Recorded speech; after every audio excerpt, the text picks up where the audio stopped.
మన బట్టలు, వస్తువులు కొన్నిసార్లు అవి పాతవైపోయినా, చాలా సంవత్సరాలయిపోయినా మనం వదిలిపెట్టం కదా! వదిలిపెట్టడానికి ఇష్టపడం.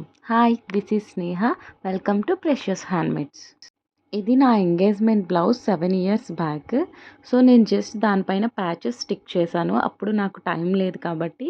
సో, అప్పుడు కూడా నేను ఇది హ్యాండ్‌మేడ్ వర్క్ చేయగలను. బట్ నాకు టైం లేదనమాట. సో, నేను అలా స్టిక్ చేశాను. అప్పటినుంచి ఆ బ్లౌజ్ అలా ఉంది. సో, నేను దాన్ని ఎలా ఎంబ్రాయిడరీ చేయాలి, హ్యాండ్ ఎంబ్రాయిడరీ అని ఇప్పుడు మళ్ళీ వేసుకోవాలనుకున్నాను. సో, నాకు ఈ శారీ చాలా ఇష్టం. దాన్ని వదిలిపెట్టడం ఇష్టం లేదు. బట్ అప్పుడు ఏదైతే ప్యాచ్ వర్క్ చేశానో అది నాకు ఇప్పుడు వేసుకోవడం అంత నచ్చలేదనమాట.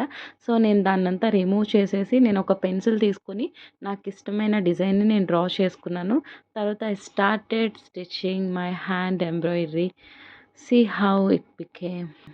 ఒక 3-4 టైప్స్ ఆఫ్ స్టిచెస్ నేను యూజ్ చేశాను ఈ ఎంబ్రాయిడరీ చేయడానికి. చాలా ఈజీగా మనం ఆల్రెడీ స్టిచ్ చేసిన బ్లౌజెస్ పైన అయినా సరే మనం వేసుకోవచ్చు. బట్ కొంచెం కేర్‌ఫుల్‌గా మనం వేసుకోవాలి. లేకపోతే ఉగ్గులొచ్చేస్తాయన్నమాట.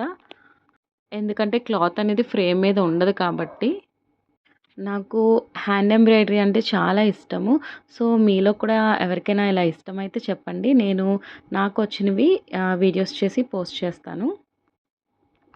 ప్రతిదానికి డిపెండ్ అవ్వకుండా మనము చూసి నేర్చుకొని మనకి మనమే అన్నీ ఓన్‌గా చేసుకోవాలి అని నేను అనుకుంటానమాట. సో, అన్నీ నేను ట్రై చేస్తూ ఉంటాను అలాగా. సో, ఫైనల్లీ ఇదైతే నా చిన్నప్పుడే నేను నేర్చుకున్నాను ఎంబ్రాయిడరీ స్కూల్ టైంలోనే. సో, ఫైనల్ లుక్ అయితే ఇలా వచ్చింది. చాలా బావుంది.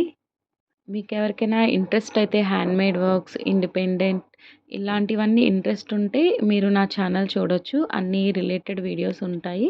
మీకు నచ్చితే సబ్స్క్రైబ్ చేసుకోండి. అలాగే మీకు ఈ వీడియో ఎలా అనిపించిందో, ఎంబ్రాయిడరీ ఎలా అనిపించిందో తప్పకుండా కామెంట్ చేయండి. వీడియో నచ్చినట్టయితే లైక్ చేయండి. So, here is the final look. Thank you for watching.